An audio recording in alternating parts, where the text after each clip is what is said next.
और यमराज रहता है जो बताते हैं कि आपका समय समाप्त हो। तो उनको मैंने कहा पर्ची मत देना, मैं स्वयं समाप्त कर दूंगी। बहुत ही इंस्पायरिंग बातचीत अभी हुई, बहुत कुछ सीखने को मिला सर से, आपसे बहुत कुछ सीखने को मिला। और जब हम यूनिफॉर्म सिविल कोड की बात करते हैं तो मुझे ध्यान है हम दिल्ली की लॉ फैकल्टी में गए, वहाँ कहा ma'am it's a very controversial topic, ma'am it's a very political topic, ma'am it's a very technical topic. मैंने कहा ना ये कॉन्स्टिट्यूशनल है, ना ये पॉलिटिकल है, ना ये टेक्निकल है, इट्स अ सिंपल टॉपिक। और सिंपल क्या है, अगर एक लाइन में यूनिफॉर्म सिविल कोड समझना हो तो वो कहता है every discrimination against women and children has to go, that is uniform civil code. कोई भी भेदभावपूर्ण प्रैक्टिस है महिला और बच्चे के अगेंस्ट में, उसको जाना होगा, इस सदी में उसका कोई स्थान नहीं है। मैं कोशिश करती हूँ अपनी बात को 4 हिस्सों में बांटूं। और पहली अगर हम बात शुरू करें इंट्रोडक्शन कि हम कहते हैं 1947 में भारत आज़ाद हुआ, 1950 में हमारे पास संविधान आया और लगभग 3 साल तक संविधान सभा बैठी जिसने हमारे भारत को एक रूल बुक दी जिसको संविधान कहते हैं। संविधान की इंट्रोडक्शन प्रस्तावना किस किस ने पढ़ी है? प्रस्तावना की पहली लाइन क्या होती है? We the people of India give to ourselves this constitution। वो कहती है हम हिंदू, हम मुस्लिम, हम ब्राह्मण, हम दलित, हम अपने आप को संविधान देते हैं, नहीं। वो कहती है We the people of India give to ourselves this constitution। यानी भारत की 1950 के बाद एक आइडेंटिटी हो जाती है, हम भारत के लोग। और किस प्रकार का संविधान अपने आप को देते हैं ये हमारा प्रियम्बल बताता है। कैसा संविधान है? We the people of India give to ourselves this constitution which ensures equality, liberty, justice, fraternity, dignity। ये संविधान जो अपने आप को दे रहे हैं ये हमें देता है, किस चीज का अधिकार देता है? ये हमें समानता का अधिकार देता है, हमें स्वतंत्रता का अधिकार देता है, हमें गरिमापूर्ण जीवन का अधिकार देता है, हमें न्याय लेने का अधिकार देता है और हम सब बंधुत्व के साथ रहते हैं। कॉन्स्टिट्यूशन के 3 गोल्डन प्रिंसिपल्स हैं। वो गोल्डन प्रिंसिपल्स क्या हैं? हर टीवी डिबेट में, हर सेमिनार में, हम हर आर्टिकल में आप इसको सुनेंगे। 3 गोल्डन प्रिंसिपल्स हैं। Article 14 equality before law and equal protection of law, मालूम है? Article 19 right to freedom, article 21 right to live with dignity and not just animal existence. क्या ये सबको मिलते हैं? हाँ, ये सबको मिलते हैं। क्या ये मिलने चाहिए? हाँ, ये मिलने चाहिए। कॉन्स्टिट्यूशन इसको मैंडेट करता है? हाँ, मैंडेटरी है। किसी का वायलेशन होता है तो कोर्ट में जा सकते हैं। क्या ये सबको मिल गया है? Answer is no. सबको मिलना चाहिए पर मिला नहीं है। ये अगर मिलना चाहिए और मिला नहीं है तो सुप्रीम कोर्ट क्या कर रहा है? संविधान क्या कर रहा है? पुलिस क्या कर रही है? सरकार क्या कर रही है? कानून क्या कर रहा है? इसका उत्तर है यूनिफॉर्म सिविल कोड और उसके इतिहास में। आइए समझते हैं what is uniform civil code. जब स्टूडेंट्स की बात होती है what is uniform civil code, अरे यार समोसा खा क्या तू टेक्निकल बातों में पड़ा हुआ है? Nobody is able to define। ये मैं आपको कोड की कैंटीन की चर्चा बता रही हूँ। यूनिफॉर्म सिविल कोड पता नहीं क्या बोला है, आजकल बहुत कुछ चल रहा है इसके बारे में। We need to understand। Law के विद्यार्थी हैं, लॉ की बात आती है अरे बहुत टेक्निकल है, क्या बताएं क्या बताएं, मतलब आपको खुद नहीं पता। सिंपल, क्योंकि लॉ में जब आप लोग प्रैक्टिस करेंगे, कोर्ट में जाएंगे, कोर्ट आपको कहेगी Monika tell your case in 2 minutes and in 10 to 15 sentences। मैं कहूँगी लॉर्डशिप मुझे आधा घंटा लगेगा समझाने में, वो कहेंगे डेट ऑफ 6 months। इसलिए लॉ के विद्यार्थियों से खास कर कह रही हूँ, आपको लॉयर बनना है या समाज जीवन में कहीं भी जाना है, अपनी बात को आप कम शब्दों में कहना सीखें और तुरंत पॉइंट पे बोलना सीखो। यूसीआईसी से कैंटीन चलती है, कोर्ट नहीं चलता। तो इसीलिए what is uniform civil code, कहाँ कहाँ है? यूके में है, यूएसएसआर में है, फ्रांस में है, यूरोप के सब कंट्रीज में है। वन नेशन वन लॉ, एक देश एक कानून। भारत में यूनिफॉर्म सिविल कोड है? बिल्कुल है। भारत में यूनिफॉर्म सिविल कोड हमेशा से रहा है। कैसे है? यूनिफॉर्म क्रिमिनल कोड है? बिल्कुल है। वन नेशन वन लॉ है। हत्या, बलात्कार, चोरी, डकैती, सबकी सजा एक है। वो किसी भी धर्म, किसी भी कास्ट को, किसी भी रीजन को, किसी भी लैंग्वेज को बिलोंग करता है। यूनिफॉर्म सिविल लॉ भी एक है हमारा। आपने प्रॉपर्टी बेचनी है, मैंने प्रॉपर्टी आपसे खरीदनी है, मैंने आपसे किराए पे घर लेना है, मैंने कोई कॉन्ट्रैक्ट साइन करना है, यूनिफॉर्म सिविल लॉ है। किसी का धर्म नहीं देखा जाता। तो सेम क्या है? नहीं है। सेम जो नहीं है वो यूनिफॉर्म फैमिली लॉ सेम नहीं है। So India has uniform civil law, India has uniform criminal law, India does not have uniform family law. What do you mean by family law? Only 4 things and nothing else. 4 things are marriage, divorce, succession, adoption. इन चारों के कानून same नहीं है। शादी, ब्याह, माता पिता की संपत्ति में अधिकार और बच्चा गोद लेने की प्रक्रिया और लॉ, ये केवल 4 लॉ लाने हैं। बाकी यूनिफॉर्म सिविल कोड हमेशा से भारत में रहा है। क्रिमिनल लॉ भी सेम है, सिविल लॉ भी सेम है, family law has to be same. So it's not technical, it's not confusing. ICUC नहीं, स्पेसिफिक यूनिफॉर्म फैमिली लॉ एक जैसा होना चाहिए। एक जैसा मतलब शादी को शादी कहें या विवाह करें, इसमें नहीं जाना। कोई डिस्क्रिमिनेशन है, कोई वायलेशन है समानता की, स्वतंत्रता की, गरिमापूर्ण जीवन की, उसको जाना होगा। वो हिंदूज में हो, मुस्लिम्स में हो, ज्यूज में हो, किसी में भी हो। सिंपल। अब संविधान क्या कहता है इसके बारे में? संविधान का आर्टिकल 44 पढ़ा है? किस किसने पढ़ा है? पूछूंगी नहीं, हाथ तो खड़ा कर सकते, एग्जाम थोड़ा ना होगा। आर्टिकल 44, 5 हाथ खड़े हुए, 6, 7, 8। जब मैंने कहा पूछूंगी नहीं उसके बाद। और आर्टिकल 37 किसने पढ़ा है? आर्टिकल 44 को आर्टिकल 37 के बिना कतई मत पढ़िएगा।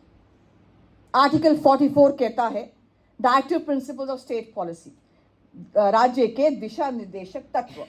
ये कहता है state shall endeavour to secure for all its citizens a uniform civil code.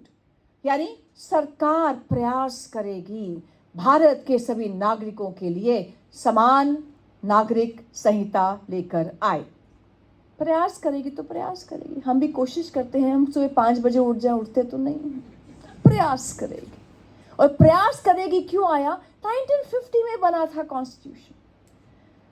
अंग्रेज भारत का सब पैसा उठाकर भारत को गरीब छोड़कर गए थे। भारत के 3 टुकड़े हुए थे। जो सोसाइटी थी वो टूटी हुई थी आपस में, वैमनस्य का सिचुएशन थी उस समय। तो दिशा क्या होनी चाहिए? हमें वन नेशन वन लॉ चाहिए। दशा क्या ठीक थी? दशा ठीक नहीं थी। इसलिए प्रयास करेंगे, दशा ठीक नहीं है, दिशा यही रखेंगे। That is directive principles of state policy. Fundamental right नहीं है। अगर डायरेक्टिव प्रिंसिपल में कोई आर्टिकल है, आप कोर्ट नहीं जा सकते, देखो जी मुझे दे नहीं रहे, नहीं आप नहीं जा सकते कोर्ट। कोर्ट कहेगी दिशा यही है, प्रयास जारी है। पर article 37 is a beautiful article along with it. Article 37 कहता है, मैं पढ़ती हूँ कॉन्स्टिट्यूशन का, These directive principles of state policy are fundamental in the governance of the country, and it shall be the duty of the state to apply these principles in making laws. यानी जो भी राज्य के दिशा निर्देशक तत्व हैं, जैसे यूनिफॉर्म सिविल कोड, ये जब भी सरकार कानून बनाएगी उसको इनको लागू करना ही होगा। शैल है ये वर्ड, मे शैल यूज करते हैं ना आप लोग, shall है। The state, it shall be the duty of the state to apply these principles in making laws. Clear direction है। आपको जब आप लागू करोगे, कोई भी आप लॉ लेकर आओगे, आपको ये दिशा निर्देशक तत्वों को लागू करना ही होगा। तो संविधान क्लियर है, कोई इसमें कंफ्यूजन नहीं है। प्रियम्बल हमारा क्लियर है। प्रियम्बल कहता है सेक्युलर कंट्री। सेक्युलरिज्म का इंडियन कॉन्टेक्स्ट क्या है हम में से किसी को नहीं पता, पर हम कसम खाते हैं सेक्युलरिज्म की, जिसको हम इंडियन कॉन्टेक्स्ट में बोलते हैं सर्वधर्म संभाव है। हम मानते हैं ये इसकी बेस्ट डेफिनेशन है इंडियन कॉन्टेक्स्ट में। State has no religion. If state does not have a religion, how can it discriminate on the basis of religion and caste? तो आइए आपको थोड़ी सी हिस्ट्री में ले चलती हूँ, ये बला आई कहाँ से। तो इसलिए लगभग 1000 साल का सफ़र है, अपनी अपनी कुर्सियों की पेटियाँ बांध लीजिए। मैं स्पीड से इसको करने वाली हूँ क्योंकि मेरे यहाँ मेरे साथी खड़े हैं। तो मैं आपको ले चलती हूँ सफ़र पे। वो सफ़र है वैदिक काल से। वैदिक काल में यहाँ पर एक ही प्रकार की मान्यता के लोग रहते थे। हमारे सारा जो जीवन था, जिंदगी थी, हमारे जो कानून थे वो धर्म शास्त्रों पर आधारित थे। फिर शक आए, हूण आए, हमला किया, समा गए। फिर मुगल आए, लूटपाट की, भारत के श्रद्धा केंद्रों को आहत किया, स्त्री और मंदिर उन पर आहत किया। और उसके बाद कानून क्या था उस समय? कानून था राजा की शमशीर, उसकी तलवार। जो तलवार कहती थी वही कानून था। फिर आया औरंगजेब। औरंगजेब ने देखा कि यहाँ जितने भी मुस्लिम समाज है उसके लिए कोई कानून नहीं है। औरंगजेब ने लगभग 500 मुस्लिम स्कॉलर्स को सभी कंट्री से एकत्रित किया, कई साल तक उनको बिठाया, उनसे कहा कि आप पूरे साउथ एशिया के लिए आप मुस्लिम लॉ बनाइए। कई साल तक ये 500 मुस्लिम स्कॉलर्स इकट्ठे बैठे और मुस्लिम समाज के लिए 36 वॉल्यूम्स में फतवा आलमगिरी बनाया। फतवा आलमगिरी पहले 36 वॉल्यूम्स में था, अब 6 वॉल्यूम्स में है। क्या है फतवा आलमगिरी? वो आज तक मुस्लिम समाज को गवर्न करता है। This is the Muslim law. This is the Sharia which is applicable in India till today. Not only India, South East Asia तक ये पूरा applicable है। अब ये क्या बोलता है फतवा आलमगिरी? ये मुस्लिम समाज में व्यक्ति के बारे में कानून, उनके रिलीजन के बारे में कानून, इन दो रिलीजन्स के बीच के कानून, संपत्ति के कानून, स्लेव्स के कानून, टैक्सेशन कैसे होगी, इकोनॉमी कैसे होगी, ये सारे कानून को ले डाउन करता है। ये 4 बातों पर आधारित रहा।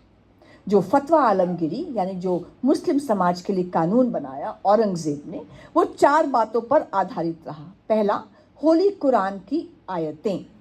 दूसरा, लाइफ ऑफ प्रॉफिट मोहम्मद हदीथ। तीसरा, इज्मा यानी कंसेंसस अमंग इस्लामिक स्कॉलर्स। चौथा, इज्तिहाद यानी जहां कुरान साइलेंट थी वहां पर कुरान के प्रकाश में जो सॉल्यूशंस निकाले इस्लामिक स्कॉलर्स ने।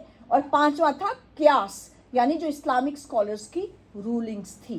मोटे तौर पर 3 बातों पर आधारित था जो मुस्लिम समाज के लिए लॉ बनाया गया, मुस्लिम लॉ बनाया गया फतवा आलमगिरी। वो था कुरान की आयतें, वो था लाइफ ऑफ प्रॉफिट मोहम्मद, वो था consensus among Muslim scholars.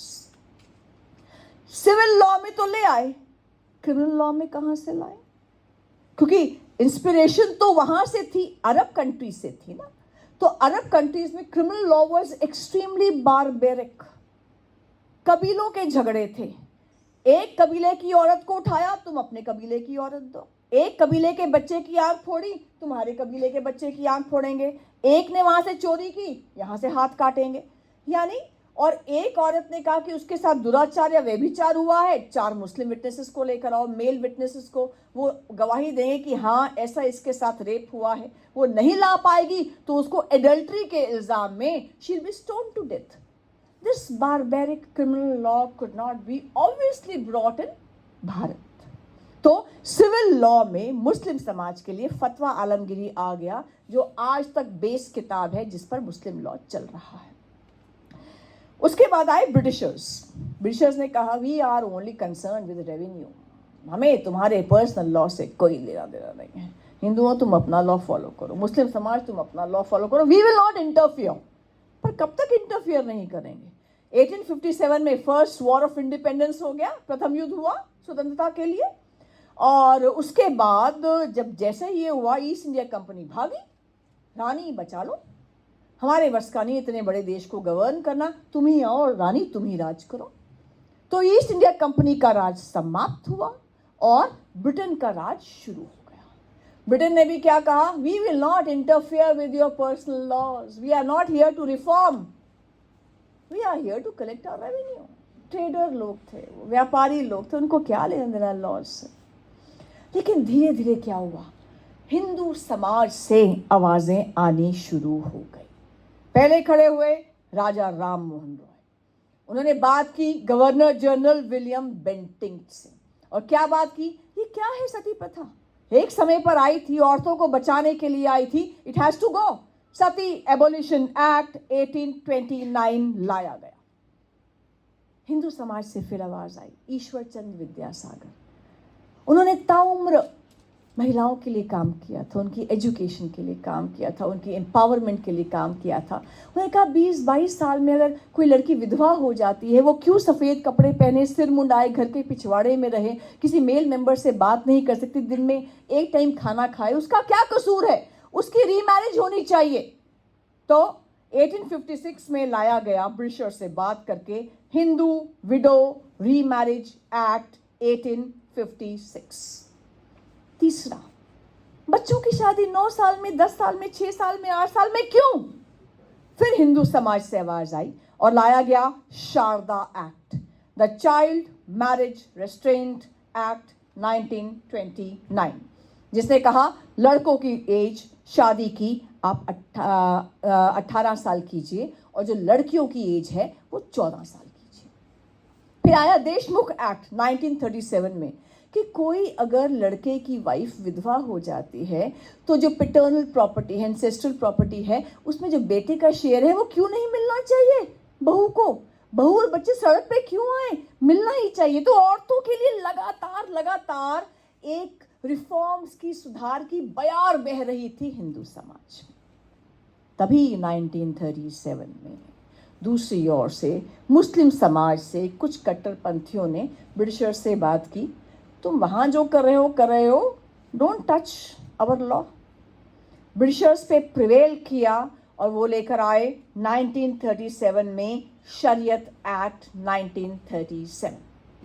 Google कीजिए, 3 पेजेस का एक्ट है, 6 सेक्शंस का एक्ट है। सेक्शन 2 कहता है all Muslims shall be governed by शरीयत, full stop. This is the act. क्या पनिशमेंट, क्या अपराध है, क्या पनिशमेंट होगी, अपील कहाँ जाएगी, बच्चों के लिए क्या है, बड़ों के लिए क्या है, क्या क्या प्रोविजन है, कुछ नहीं। सिंपली लिखा है all Muslims shall be governed by शरीयत in case of marriage, succession, inheritance, that is it. और यहां पर बयार बह रही थी सुधार की। 1947 हुआ, भारत आजाद हुआ, कॉन्स्टिट्यूएंट असेंबली बैठी। कॉन्स्टिट्यूएंट असेंबली में फिर झगड़ा हो रहा था कि अंबेडकर जी ने कहा 1 नेशन 1 लॉ क्यों नहीं लेकर आते। अगर देवी पर पट्टी बंधी है आंखों पे, कानून की देवी पे, वो धर्म कैसे देख सकती है, वो जात कैसे देख सकती है। हमने अनटचेबिलिटी को समाप्त किया है, all discrimination against women have to go. Nehru ji ने कहा अभी समय नहीं आया। मुस्लिम लीग ने कहा अभी समय नहीं आया। शायद वो समय आज तक नहीं आया और अभी आने वाला है।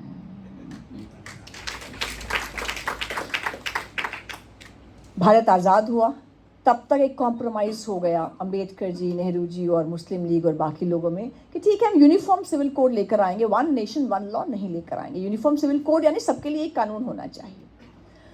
हिंदू कोड बिल आया 1955 में। बहुत विरोध हुआ हिंदू समाज से, कैसे ला सकते हो हिंदू कोड बिल। आपने हमसे पूछा, आपने ब्राह्मणों से पूछा, बाकी लोगों से पूछा, जो सुधार करने वाले हैं एकेडमिशियन से पूछा। आप लोगों ने कहा हमसे पूछा, हम तो लॉ के लेक्चरर्स हैं, हमसे पूछ लो। किसी से नहीं पूछा, आप सीधा ले आए Hindu code bill. Hindu code bill में 4 तरह के कानून आए। खूब रोष हुआ हिंदू समाज से, you can not change our law. And why do you change only our law? You change the law for all the religions. Why only discriminate against us? लेकिन उस समय नेहरू जी ने इसको पायलट किया, राजेंद्र प्रसाद जी ने कहा मैं साइन नहीं करूंगा, प्रेसिडेंट थे वो, मैं रिजाइन कर दूंगा, साइन नहीं करूंगा, I will not sign this bill. Nehru ji prevailed upon him and convinced him to sign the bill. Hindu code bill में 4 कानून हैं जो आज हिंदू समाज को गवर्न करते हैं फैमिली लॉ में। मैरिज, सक्सेशन,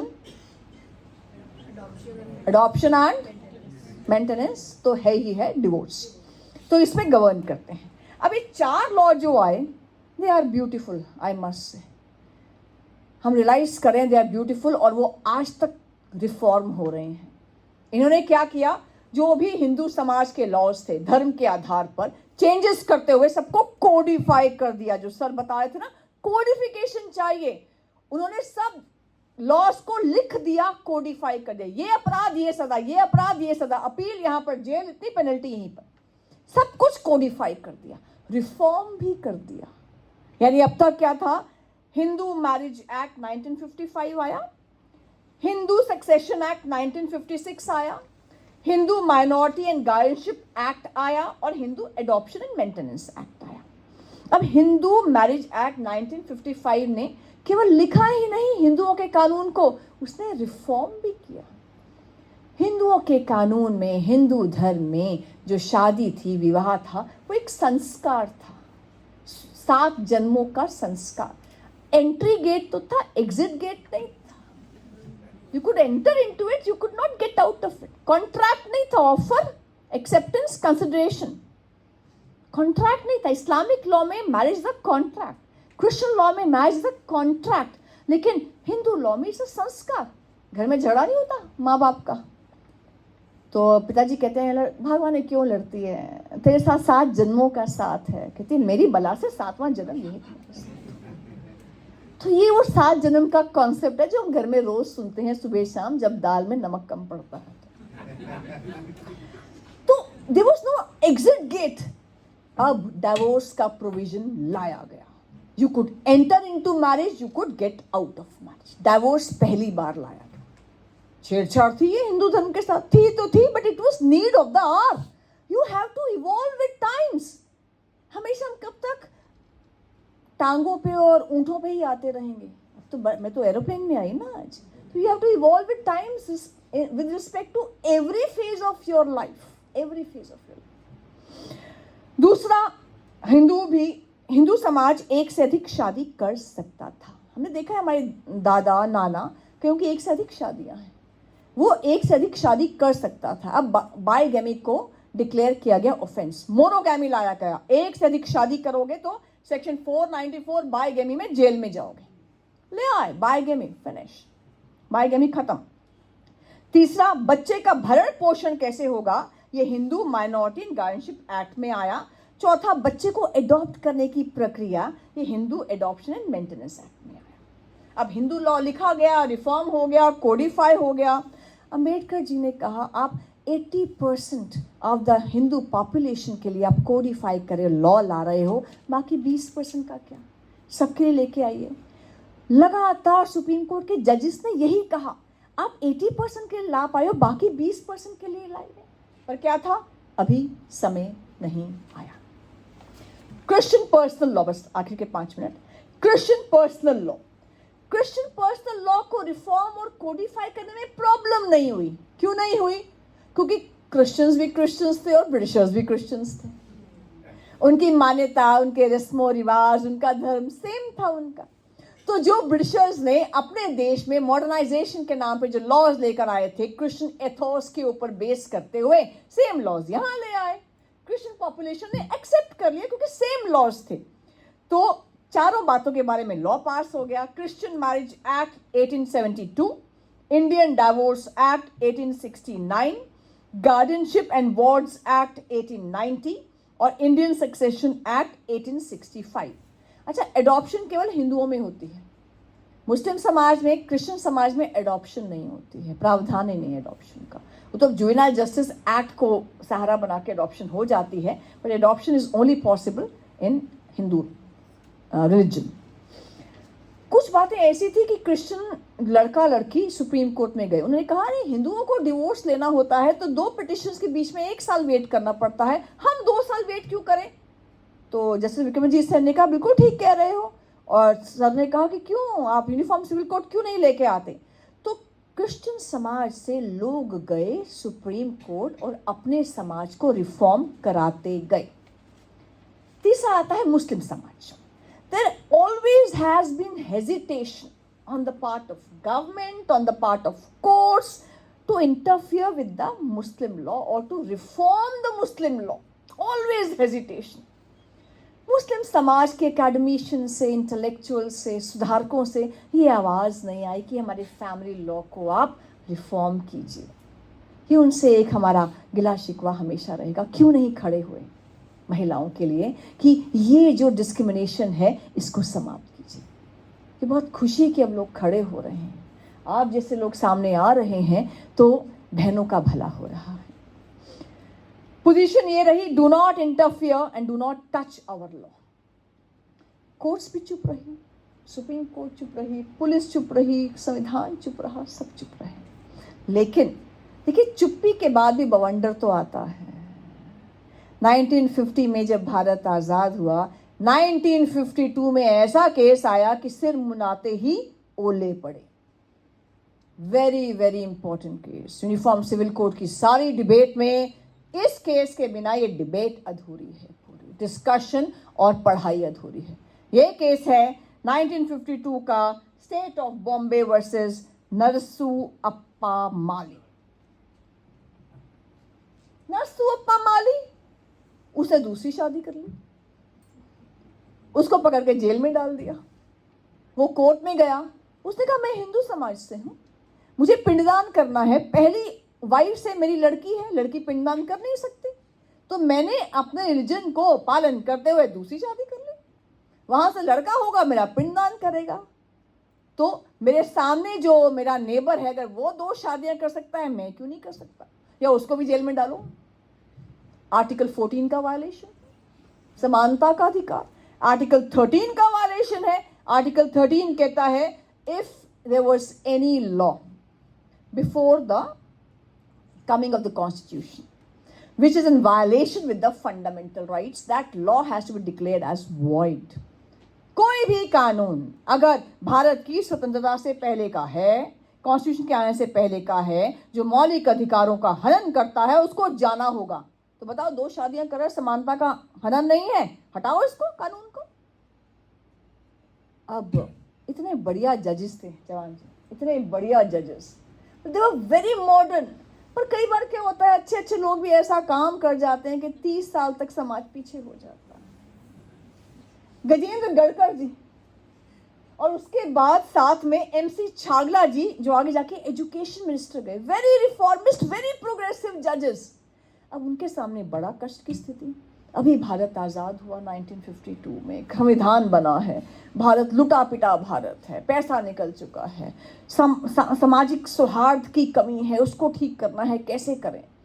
तो उन्होंने क्या डिसीजन दिया, उन्होंने डिसीजन दिया कि नरसूअप्पा माली तू कह तो ठीक रहा है, तुम कह रहे हो कि आर्टिकल 14 है समानता का अधिकार, उसको भी मिलना चाहिए, मेरे को भी मिलना चाहिए, 2 शादियां उनको भी अलाउ करो, मुझे भी अलाउ करो, वरना उनको भी अलाउ मत करो, मुझे भी अलाउ मत करो। बात तो ठीक कह रहा है, पर हम कानून नहीं बना सकते, कानून बनाएगी सरकार, लेजिस्लेचर।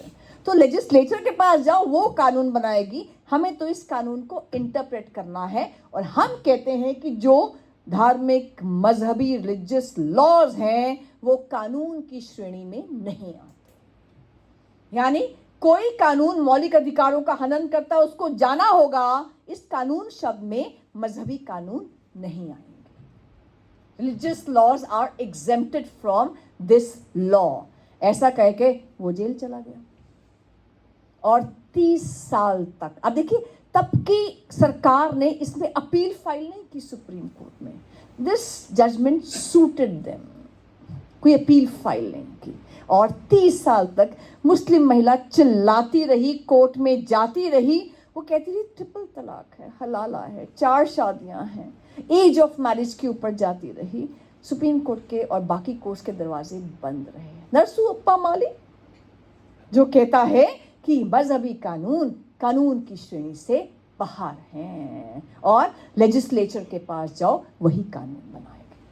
लेकिन शाहबानों को आना था, 1985 शाहबानो का केस, अभी सर ने भी बताया, शमसुद्दीन जी ने भी बताया, शाहबानो का केस। शाहबानो के पति बहुत बड़े लॉयर थे मध्य प्रदेश के, मोहम्मद अहमद खान। शाहबानो के साथ 40 साल तक रहे, 5 बच्चे हुए। 40 साल के बाद वो कहते हैं मुझे तो एक यंग लड़की चाहिए अपनी बीवी। उन्होंने दूसरी शादी कर ली। दूसरी शादी कर ली तो शाहबानो ये दूसरी बीवी साथ घर में रहते थे। फिर शाहबानो को मेंटेन करना बंद कर दिया। शाहबानो ने इंदौर की डिस्ट्रिक्ट कोर्ट में अपील डाल दी मेंटेनेंस के लिए, केस डाल दिया 125 क्रिमिनल प्रोसीजर कोड के तहत, मेंटेनेंस के तहत मुझे पैसा दिया जाए। 25 रुपये महीना मेंटेनेंस बंद गई। यहाँ केस डाला, वहाँ उन्होंने कहा तलाक तलाक तलाक, मेहर का अमाउंट लो, 3 महीने की इद्दत पीरियड का पैसा लो और दफा हो जाओ। ये गई हाई कोर्ट, इसने कहा 25 रुपये में मैं और मेरे 5 बच्चे पलेंगे कैसे? तो फिर उन्होंने कहा ठीक है इसको हम रेस कर देते हैं। तो इंदौर हाई कोर्ट ने 179 रुपीज पर मंथ मेंटेनेंस बांध दी। अब मोहम्मद अहमद खान गए सुप्रीम कोर्ट, उन्होंने कहा मैं 125 सीआरपीसी से गवर्न नहीं होता, मैं कॉन्स्टिट्यूशन से गवर्न नहीं होता, मैं शरिया से गवर्न होता हूँ। शरिया के अनुसार मुझे केवल मेहर की रकम जो शादी के टाइम पे मैंने ली थी वो वापस करनी है और इद्दत पीरियड यानी 3 महीने तक इसको मेंटेनेंस देनी है, बस मैं 1 रुपया और नहीं दूंगा। अब division bench of supreme court को लगा कि ये सेंसिटिव मैटर है, कॉन्स्टिट्यूशनल मैटर है। उन्होंने 5 जजेस की बेंच बनाई। 5 जजेस की बेंच ने लगातार केस की सुनवाई की। उसमें हमेशा की तरह हमारा all India Muslim personal law board भी आ गया, अरे don't interfere with our religion. 3 महीने और 3 महीने के बाद 1 रुपया नहीं, जो उनका हमेशा से स्टैंड रहता है। यहाँ से मोहम्मद अहमद खान भी आ गए।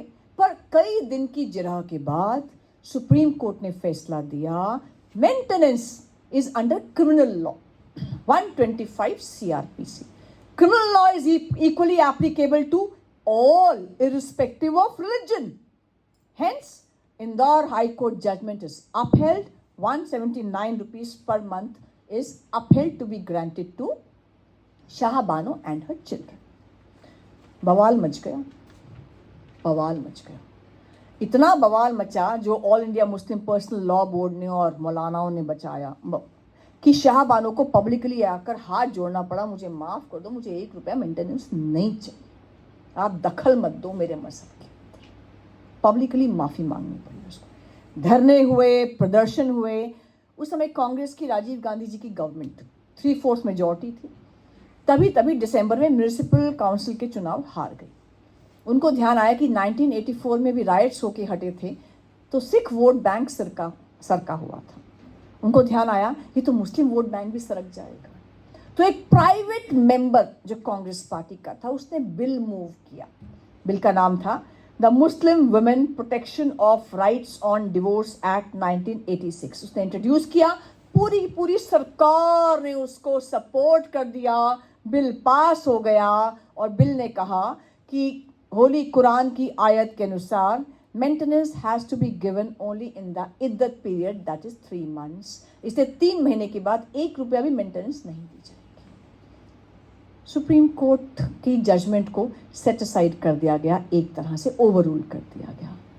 नेशन शॉक में था कि ये हो क्या गया। लेकिन विधि का विधान, यही जो शाहबानो का लॉयर था डेनियल लतीफ़ी, ये 2001 में सुप्रीम कोर्ट में आ गया और 2001 में इसने केस फाइल किया Daniel Latifi versus union of India, कहते हुए कि जो राजीव गांधी गवर्नमेंट ने लॉ पास किया है 3 महीने की मेंटेनेंस का, ये अनकॉन्स्टिट्यूशनल है, इसको जाना चाहिए। और Supreme Court came to the aid of Muslim women. बहुत ब्यूटीफुली सुप्रीम कोर्ट ने कहा नहीं, लॉ तो राजीव गांधी गवर्नमेंट का ठीक है, उसकी थोड़ी इंटरप्रिटेशन चेंज कर दो। तो सुप्रीम कोर्ट ने क्या इंटरप्रिटेशन की? कहते हैं इंटरप्रिटेशन ये गलत है कि होली कुरान की आयत कहती है कि maintenance has to be given for 3 months। वो गलत है, क्योंकि होली कुरान की आयत कहती है अ फेयर प्रोविजन। मैं रिपीट करती हूँ, वो क्या कहती है, सुप्रीम कोर्ट ने इंटरप्रेट किया कि section 3(1)(a) of the act says a reasonable and fair provision and maintenance has to be made and paid to her within the iddat period। यानी पूरी उम्र के लिए मेंटेनेंस का प्रावधान करो और 3 महीने के अंदर दो। मेंटेनेंस केवल 3 महीने की मत दो। A reasonable and fair provision of maintenance has to be made, यानी पूरी उम्र में उसको जितना पैसा चाहिए होगा सारा कैलकुलेट करो, 3 महीने के अंदर दो। भागे लोग सुप्रीम कोर्ट, इंस्टॉलमेंट्स बांध दो। इंस्टॉलमेंट्स बंद गई। अब जैसे हिंदू महिला को या सिख महिला को या सभी को मिलती है मेंटेनेंस, मुस्लिम महिला को भी पर मंथ की मेंटेनेंस वैसे ही सेक्शन 125 सीआरपीसी के तहत मिलती है। एक और बड़ा इंटरेस्टिंग जैसे केस हुआ, जैसे हेमा मालिनी धर्मेंद्र का, ऐसे बहुत से केसेस हमने सुने अपने समय में। वो केस था कि एक कोई भी नॉन मुस्लिम, जैसे कोई हिंदू लड़का या क्रिश्चियन लड़का एक शादी करता, किसी और से प्यार हो जाता तो दूसरी शादी भी कर लेता था, तीसरी भी कर लेता था, उसको कोई रोक नहीं सकता था क्योंकि वो कन्वर्ट होता और शादी कर लेता। तो सरला मुद्गल गई सुप्रीम कोर्ट में, एनजीओ की head Sarla Mudgal versus Union of India 1995। उसने कहा कि ये क्या तरीका है, मतलब कोई भी झूठ मूठ से कन्वर्ट हो जाता है इस्लाम में और दूसरी शादी कर लेता है, जबकि वो ताउम्र हिंदू या क्रिश्चियन बना रहता है, केवल शादी करने के पर्पज से वो फ्रॉड खेलता है और कन्वर्ट हो जाता है। तो सुप्रीम कोर्ट ने बहुत प्यारा एक निर्णय दिया। सुप्रीम कोर्ट ने कहा जिस धर्म के तहत, जिस कानून के तहत आपकी शादी होती है, उसी धर्म और कानून के तहत आप डिवोर्स लोगे तभी दूसरी शादी कर सकते हो। शायरा बानो का केस तो आप सब लोगों ने अपनी आंखों से देखा होगा, ट्रिपल तलाक का केस। शायरा बानो 2016 का, किस किस ने इस केस को ऑब्जर्व किया था? स्कूल में हो गए तब, 8-9 क्लास में हो गए आप लोग, आपको पता था आप लॉ में जाओगे यूनिवर्सिटी में।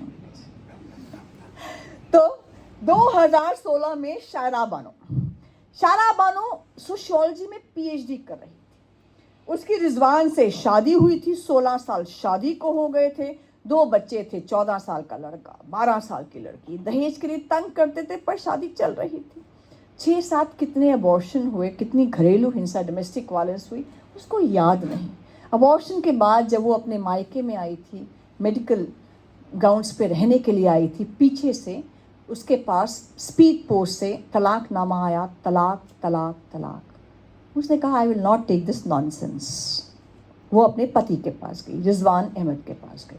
उसने कहा इस तलाक को वापस लो। उसने कहा नहीं, शरिया के अनुसार तू मेरे लिए हराम हो चुकी है, मैं तुझे वापस नहीं ले सकता। She went to the Supreme Court. उसे सुप्रीम कोर्ट में अर्जी लगाई, पिटिशन लगाई, ट्रिपल तलाक, 4 मैरिजेस हलाला, they should be declared as illegal because they violate my right to equality, freedom, dignity. Supreme Court ने कहा तीनों तो नहीं सुन सकते, टाइम नहीं है, एक सुनेंगे, ट्रिपल तलाक। सुप्रीम कोर्ट ने ट्रिपल तलाक सुनना शुरू किया। तलाक भी जैसे भाई साहब ने बताया था 3 तरह के होते हैं। तो एक तलाक होता है तुम हर महीने दे सकते हो, 1 बार, 2 बार, 3 बार। एक होता है आप 1 बार बोलते हो, 3 महीने वेट करते हो। लेकिन ये इंस्टेंट तलाक था, तलाक बिद्दत। इसमें आप तलाक तलाक तलाक एट 1 गो बोलते हो। तो ये केस सुप्रीम कोर्ट के सामने आया। फिर से हमारा वही all India Muslim personal law board, don't interfere, affidavit दिया, if you will interfere and if you will declare triple talaq to be illegal, जितने भी आदमी हैं औरतों को, अपनी बीवियों को जला देंगे। एफिडेविट के ऊपर लिख कर दिया, एफिडेविट के ऊपर। इतना पब्लिक अप्रोर हुआ, एफिडेविट को विड्रॉ करना पड़ा। वहाँ मोदी गवर्नमेंट का एफिडेविट आया, इंटरनेट पे अवेलेबल होगा, सबको पढ़ना चाहिए। मोदी गवर्नमेंट का एक ब्यूटीफुल एफिडेविट था, government stood with the Muslim woman. और गवर्नमेंट का एफिडेविट क्या था? उन्होंने लिखा कि it is not about Hindu versus Muslim, it is not about majority versus minority, it is about powerful men versus powerless women. It's about haves versus have-nots. Hence we stand with the Muslim woman. और इसमें जो supreme Court ने 2017 में 3-2 से judgement पास की, beautifully 4 बातें कही अपनी जजमेंट में, what they held. Supreme Court ने होल्ड किया, नंबर 1, ट्रिपल तलाक is not essential and integral practice of Islam, so it is not covered under Article 25, right to freedom of religion. Quran does not sanction triple talaq. Muslim countries have abandoned it. And it's a violation of Article 14. और Supreme Court ने कहा सरकार तुम कानून बनाओ। अब मुस्लिम महिला गई पूरी जजमेंट की कॉपी लेके लोकल पुलिस स्टेशन में, मुझे 3 बार तलाक बोल दिया। पुलिस वाले ने कहा मैं क्या करूं, इलीगल हुआ है पर मुझे क्या करना है, कोई लॉ बना है, कानून बना है। कानून में कहाँ लिखा है, इसका कॉग्निजेबल ऑफेंस, कॉग्निजेबल मतलब police can take notice of it, कहाँ लिखा है कानून में। तो महिला गई भाग के समाज के पास, सबके पास, लॉ तो बनाओ, मुझे रिलीफ कहाँ मिला, ट्रिपल तलाक इलीगल कर दिया, मैं कहाँ जाऊं। 2 साल लग गए। 2 साल के बाद मोदी गवर्नमेंट ने लॉ बनाया। लॉ आया अगस्त 2019 में, the Muslim women protection of rights on marriage act 2019, जिसमें कहा कि ट्रिपल तलाक कोई कहता है तो इट्स अ कॉग्निजेबल ऑफेंस, यानी police can take notice, it's non bailable, police station में बेल नहीं मिलेगी, आपको जाना पड़ेगा कोर्ट बेल लेने के लिए। इट्स कंपाउंडेबल, कि महिला से माफ़ी मांगोगे, महिला कहेगी हाँ माफ़ कर दिया तो आप बच जाओगे। तो आज अगर कोई भी कहता है तलाक तलाक तलाक, उसकी वाइफ कहती है जेल जेल जेल, कहते मैं तो मजाक कर रहा था, चल ठीक है माफ़ किया। This is women empowerment, we are living in 21st century। तो अब SMS से, व्हाट्सएप से, स्पीड पोस्ट से ट्रिपल तलाक समाप्त हो गए। सक्सेशन का cases high court supreme Court में चल रहे हैं। सक्सेशन का एक केस तो मेरे पास ही है, उसमें सक्सेशन में वो कहते हैं कि क्या कारण है कि मेरे आर्टिकल 14 का वायलेशन कर रहे हो। जो माता पिता की संपत्ति है, जो बाकी संपत्ति है, माता पिता की संपत्ति में जो मेरे भाई को मिलता है उससे मुझे आधा मिलता है, मुझे आधा क्यों मिलेगा, मुझे बराबर मिलना चाहिए। केसेस चल रहे हैं, वो भी उनका भी निपटारा हो जाएगा। तो इतना डर क्यों है यूनिफॉर्म सिविल कोड से। गोवा तो सब लोग जाते ही हो, शादी करेंगे, हनीमून के लिए गोवा जाएंगे, कोई प्रॉब्लम नहीं है। गोवा में लोग घूमने जाते हैं। गोवा में यूनिफॉर्म सिविल कोड है। और वो कैसे आया, जैसे भाई साहब बता रहे थे कि गोवा पोर्चुगीज के कंट्रोल में था। 1961 में गोवा इंडिया में वापस मर्ज हुआ। वहाँ पर पोर्चुगल का सिविल कोड चल रहा था, जहाँ कोई भी डिस्क्रिमिनेटरी प्रैक्टिस अगेंस्ट विमेन नहीं थी। वहाँ 1966 में इंडियन गवर्नमेंट ने पूछा गोवा बताओ तुम्हें क्या हमारा सिविल कोड चाहिए। उन्होंने वहाँ प्रोटेस्ट शुरू हो गए लड़के लड़कियों के, हमें माफ़ करो, अपना सिविल कोड हिंदुस्तान की सरकार तुम अपने पास रखो, हमारे पास पोर्चुगीज सिविल कोड ठीक है। तो उसको इंडियनाइज करते हुए आज भी वहाँ वही पोर्चुगीज सिविल कोड चल रहा है, जिसमें it is not discriminatory against women और चिल्ड्रन। वहाँ पर ना ट्रिपल तलाक है, ना हलाला है, ना 4 शादियाँ हैं, एज ऑफ मैरिज वही 18 और 21 है, और जो सक्सेशन है यानी प्रॉपर्टी है उसमें बराबर का हिस्सा मिलता है, एवरीथिंग इज देयर। 2 आखिरी बातें, आर्टिकल 25 और मेरा एक एक्सपीरियंस, जो मेरे पास एक लड़की आई थी, और मैं अपनी बात कंक्लूड करूँगी। आर्टिकल 25 हमें पढ़ना चाहिए। प्रॉब्लम क्या, आर्टिकल 25 हम सुनते हैं, हिजाब इज़ माई राइट, आर्टिकल 25 पढ़ तो लो। 9 साल के बच्चे, हिजाब is my right because article 25, पढ़ते नहीं है, सुनते हैं आर्टिकल 25। आर्टिकल 25 क्या कहता है, मैं मानती हूँ आर्टिकल जो 14 है इक्वालिटी, लिबर्टी, डिग्निटी यहाँ है, और article 25 right to freedom of religion यहाँ है। It is not an absolute right, it is an inferior right. And why I say so? Because the Constitution says so. And what does Constitution say regarding Article 25? Constitution says, subject to public order, public morality, public health, and all other fundamental rights, all persons are equally entitled to freedom of conscience and right to freely profess, practice and propagate religion. यानी अगर आप समानता का अधिकार देते हैं, स्वतंत्रता और गरिमापूर्ण जीवन का अधिकार देते हैं, अगर आप पब्लिक ऑर्डर, मोरालिटी और हेल्थ को फॉलो करते हैं, तभी आपको right to freedom of religion है, नहीं तो नहीं है। और इसी का सेक्शन 2 कहता है, पार्ट 2 कहता है कि सरकार किसी के भी धर्म में रिफॉर्म करने के लिए और सोशल वेलफेयर के लिए धर्म के साथ जुड़ी प्रैक्टिसेस को रेगुलेट कर सकती है। State can make law to regulate or restrict any secular activity which is associated with religious practice providing for social welfare and reform. हिजाब के केस से भी यही हुआ था. दो बातें जो उभर कर आई थी. पहला, क्या प्रोटेक्शन मिलती है? हम इंडियन हैं, हम हिंदू हैं, हम मुस्लिम हैं, दोनों साथ साथ हो सकते हैं, कोई प्रॉब्लम नहीं है. मैं अपनी पूजा ऐसे करती हूँ या ऐसे करती हूँ, मैं राम को पूजा करती हूँ या अल्लाह की पूजा करती हूँ. State will not interfere, it should not interfere, it does not interfere. मेरे और मेरे ईश्वर के रिलेशनशिप के बीच में स्टेट नहीं आता, कोई भी नहीं आता, आ भी नहीं सकता. वो है कि जो आपके धर्म या मजहब की इसेंशियल इंटीग्रल प्रैक्टिसेस हैं उसको सिक्योर करता है, उसको प्रोटेक्ट करता है कॉन्स्टिट्यूशन. लेकिन जो मेरा और सामने वाले का रिलेशनशिप है, हस्बैंड वाइफ का, मेरे बच्चों का रिलेशनशिप है, जो आपस का रिलेशनशिप है, फैमिली लॉ, वहाँ पर 100% स्टेट उसको रेगुलेट करेगा कि किसी का भी नुकसान ना हो, कोई भी विक्टिम ना हो उसके. और इसी सिलसिले में मैं कई बार जब बोलती हूँ, मुझे ध्यान है कि एक बार जब ट्रिपल तलाक का केस चल रहा था सुप्रीम कोर्ट में, तो एक लड़की मेरे पास आई, एकदम बॉलीवुड की एक्ट्रेस जैसे होती है. मैं अपने पास चेम्बर में बैठी हुई तो मुझे कहती है, आई यू अ डाइवोर्स लॉयर? अब गुस्सा आता है कोई आपको डाइवोर्स लॉयर करे. तो मैंने कहा, I am a lawyer who also does divorce cases. तो कहती है अच्छा. कहती यू नो माय हस्बैंड. मुझे लगा मेंटेन नहीं करता होगा. मैंने कहा मेंटेनेंस नहीं दे रहे हैं? No, I am an air hostess, I maintain him. मैंने कहा ओके. तो मैंने कहा तो व्हाट इज द प्रॉब्लम? तो उसने कहा, you know my husband and I we used to live together for about an year.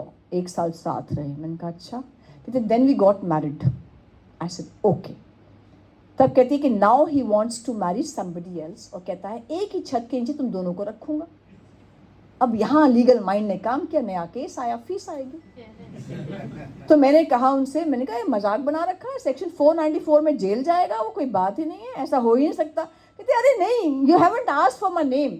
अब लॉयर की ईगो हर्ट हुई. यू हैव नॉट, लॉयर को कोई कहे आपने फैक्ट नहीं पूछा. तो मैंने भी शेक्सपियर के अंदाज में what is there in name. तो उसने कहा everything is there in name. My name is Ayesha Bano.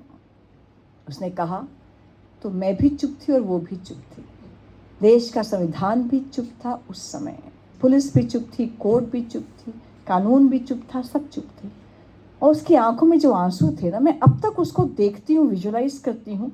शायद वो अपने पति से कह रही हो कि तलाक तो दे रहे हो कहर के साथ, तलाक तो दे रहे हो कहर के साथ, मुझे मेरा शबाब भी लौटा दो इस मेहर के साथ. शायद वो उस समय सुप्रीम कोर्ट को कह रही हो जब ट्रिपल तलाक का केस चल रहा था कि बहुत गलतियां हो गई कोर्ट्स द्वारा, सरकारों द्वारा, अब चूक मत जाना, बहुत गलतियां हो गई. तो शायद वो कह रही थी कि वह दौर भी देखा है तारीख की इन आँखों ने कि लम्हों ने खता की है, सदियों ने सज़ा पाई है. बहुत लंबा सफ़र रहा शायरा बानो का शाहबानों से.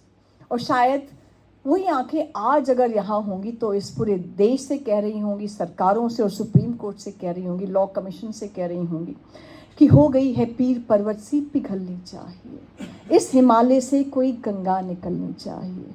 सिर्फ हंगामा खड़ा करना हमारा मकसद नहीं, हमारी कोशिश है कि ये सूरत बदलनी चाहिए.